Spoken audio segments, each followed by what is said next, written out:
मेरी शादी को 3 साल हो चुके थे। हम एक साधारण से घर में रहते थे। ज्यादा कुछ नहीं था लेकिन प्यार बहुत था। मेरी बीवी रुखसार बहुत सीधी, मासूम और शांत स्वभाव की थी। लेकिन कुछ महीने पहले सब कुछ बदलने लगा। वो अकेले में ज्यादा समय बिताने लगी। उसने खाना बनाना बंद कर दिया, मुझसे बातें करना भी कम कर दिया।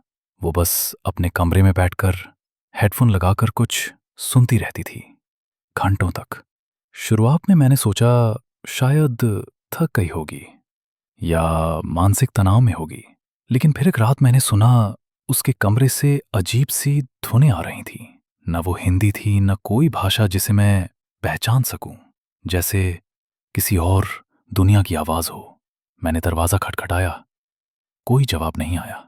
जब मैंने दरवाजा खोला, रुखसार आंखें बंद करके बैठी थी, मुस्कुरा रही थी और उसकी उंगलियां हवा में किसी अनदेखी चीज को छू रही थीं।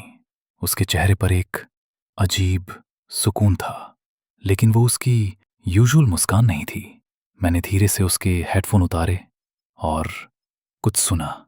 उसमें आवाज नहीं थी, बस एक गहरा, धीमा, गूंजता हुआ शोर था। लेकिन मेरे शरीर में एक ठंडक दौड़ गई, जैसे कोई मेरी आत्मा को छू गया हो। मैंने उससे पूछा, ये क्या सुन रही हो? उसने आंखें खोली और उसकी आंखों में जो था वो रुखसार नहीं थी। उसने बहुत धीमी आवाज में कहा, अब देर हो चुकी है।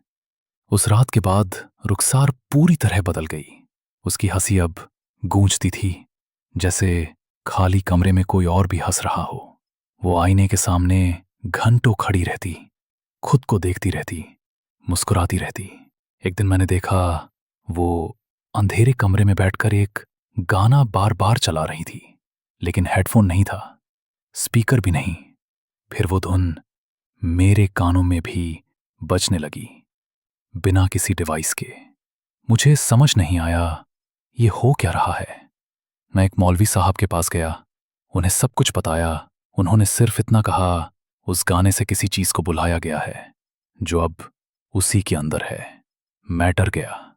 जब मैं घर लौटा तो घर का दरवाजा खुला था, लेकिन रुखसार कहीं नहीं थी।